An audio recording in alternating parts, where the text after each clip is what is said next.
Hello you lot, it's Connie from Faff Designs. Welcome to my furniture painting channel.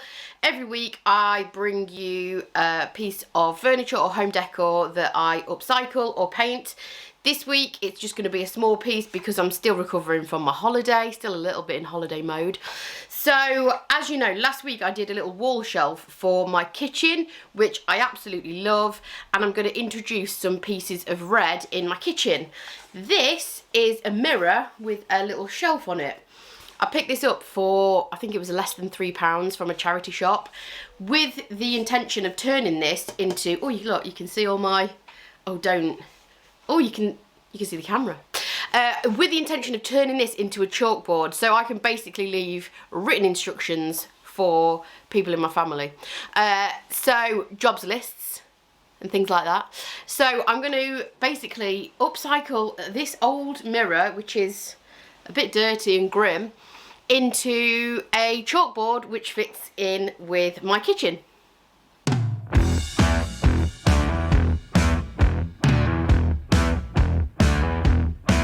So before I start doing anything, I've got to take the wax off this frame. So this is a pine frame and it's waxed. You can tell it's waxed because if you run your finger over the surface, you get a buildup of wax underneath your nail. The other way to test it is to get some sandpaper and just rub it on. 2 seconds, I'll get sandpaper and show you. Okay, so my sandpaper is a bit used anyway, but if you rub your sandpaper on an area that's waxed, you'll get a buildup of product on your sandpaper. Varnish won't usually do that, it just comes off in a sort of a dust, whereas wax will give you that buildup of product. That's just the wax basically clogging up your sandpaper. You want to remove this with white spirits and wire wool. If you do it any other way, you risk rubbing the wax into the grain of the wood, which is going to affect paint adhesion. Now this is a mirror, it's a decorative thing, it's not going to be under any kind of usage in terms of, you know, what a kitchen table might be or a dresser. So I'm just going to quickly remove the majority of this wax. If you want to see a more in-depth video, I will link one top right. I never know which way round it is because the camera's always back to front. I'll link a video for you and you can go and have a look at that. So basically all you need to do is pour some white spirits onto the surface of the piece, rub it with wire wool, which is going to dissolve the wax, and then before it has a chance to dry again, just remove it with a rag or some shop cloth. Sometimes you need to do a couple of passes depending on how thick the wax is. This is only a thin application of wax on this mirror. It's already started to kind of come off anyway, so I only needed to do one pass. And that's basically it. But if you did want to see that video, I have linked it so that you can go and have a more in-depth version if you wanted to. Once you've taken all the wax off using the method that I've just quickly shown you, then you need to clean, which is normally step one for most pieces. So I've got some pre-mixed white lightning and water in this spray bottle. I'm just going to spray it all over. That's going to get rid of the white spirits, which sometimes contains oils, which can stop your paint sticking to the surface. You've all seen me clean furniture before, so I've just fast forwarded this bit a little bit. I just spray it on with my premix bottle. I just find it a lot more convenient for smaller pieces than mixing it out every time. And I did actually do 2 passes of cleaning on this just to make sure that the mirror part was squeaky clean. And then I rinsed it off with clean water and a clean cloth.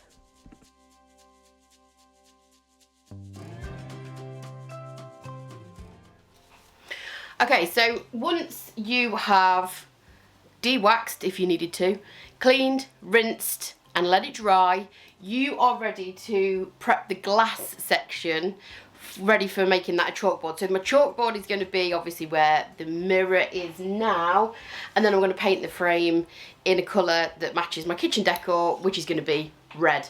So I always decant my slick stick into these squeezy bottles because you've seen the state of my paint tubs. I am a bit messy and I don't clean the rim, which I should. Slick stick obviously wants to stick to things because it's an adhesion primer, so I just use one of these. I just grabbed these off Amazon, and it just means it keeps it nice and clean and it's easy to get in and out and there's no issues with sticky lids. Also, this is an optional step. You can scuff sand your piece that you're going to slick stick first. I'm just using a Dixie Belle sanding sponge. These are equivalent to 220 grit. And like I say, it's not necessary, it's optional. If you run your hand over the surface of the thing that you want to use slick stick on and it's really smooth, then you can just go ahead and use slick stick. If there are any sort of bits of texture on this, I can feel little bobbles. It's possibly from where somebody's decorated and splattered paint on. That's a really common one for mirrors. So I'm just going to go ahead and give this a really quick scuff sand, but like I say, it is optional.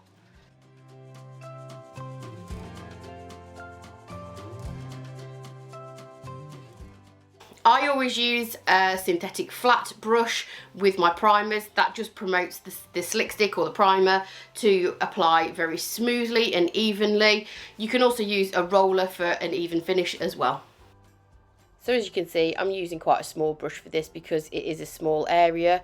If I was doing a larger sort of flat surface, then I'd probably use a roller because this product rolls really well as well. And you can see I'm just keeping my brush strokes nice and smooth and long, just to make sure that I haven't got any unwanted texture or brush strokes in the primer. And this product just allows you to upcycle things like this old mirror.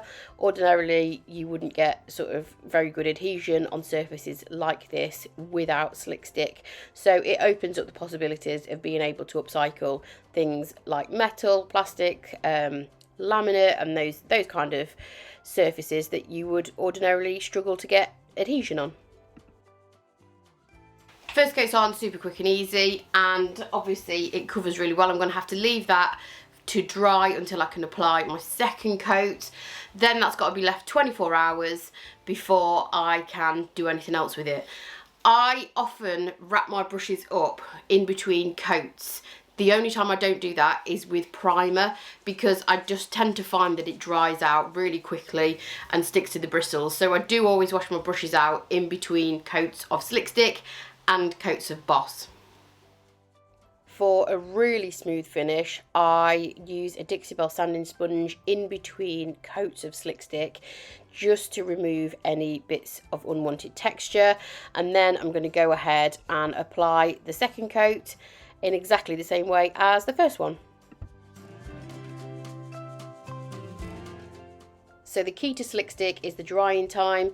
After the second coat's been applied, you must make sure that you leave it to dry for 24 hours before doing anything else to it, i.e. adding your paint over the top.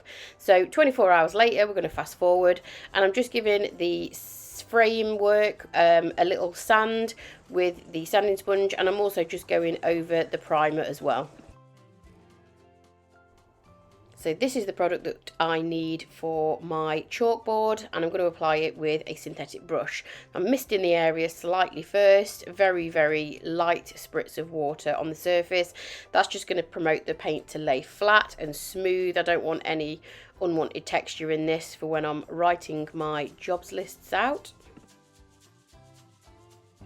Again, I'm not really too fussed about the frame because I'm going to paint that later anyway, so I'm not really bothered about that, but I'm just making sure I get in all of the corners and crevices so that I've got full coverage of the black. The second coat is just going to build up coverage of that black colour and get that really intense jet black finish. So as I mentioned, I'm going to paint the frame. I started out by using masking tape on the blackboard part just so that I get a nice crisp line, and I just cut any excess off around the edges just to make sure that it's nice and neat. The colour that I'm going to be using for the frame is called Honky Tonk Red. It's the same colour as the little shelf that I did a couple of weeks ago for my kitchen, so that it kind of all ties in together. I'm applying it with a brush that's called the Belle brush, and it's a natural bristle brush, and I'm just going to kind of promote a little bit of texture with that brush because it is a natural bristle brush. Although it is a very, very soft brush, it's still going to promote a little bit more texture than what it would do if I was using a synthetic brush. And the reason for that is just because I like the way that a little bit of texture looks in the paint, and this frame is quite kind of rustic, and also that is the style of my kitchen.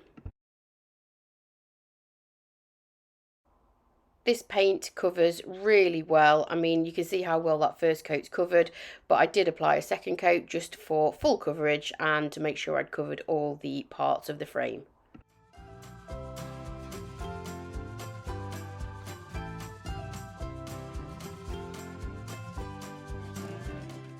So 2 coats of the Honky Tonk Red done, and I'm going to wax it because I love a wax finish. If you've seen me wax furniture before, you'll know 9 times out of 10 I'll use a blue sponge to apply it with. I just find it quick, easy, and it gives you a really nice smooth streak-free finish. So I'm just putting Best Down wax all on the frame. I've kept the masking tape in place because I don't want any wax on the chalkboard. So I'm just putting a coat of clear wax all around the frame.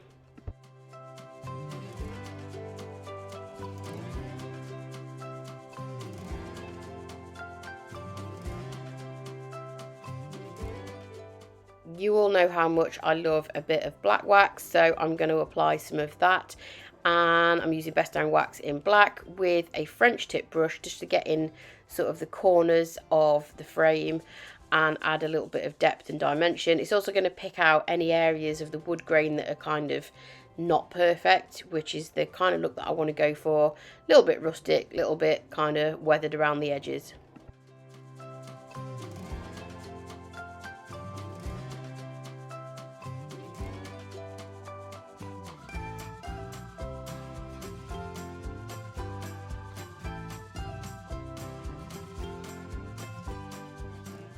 And then I'm just going to use my original blue sponge that I applied my clear wax with, just to remove any excess of the black wax and kind of get it all to give a more kind of smoky effect and smudge it all together. So the last thing I'm going to do is whiz that masking tape off, and then I'm going to season the chalkboard. So I'm just using ordinary chalk, and I'm going to lay it on its side and just rub it all over the board. This just makes sure that you don't get any kind of tide marks when you do write on the board, and also it just gives it a little bit more of an authentic look. So I'm just going to rub it all over and then rub it off with a microfiber cloth. And here it is in my kitchen. It's as simple as that. It's just waiting for all those jobs lists to be written on it. Hope you enjoyed this short video this week.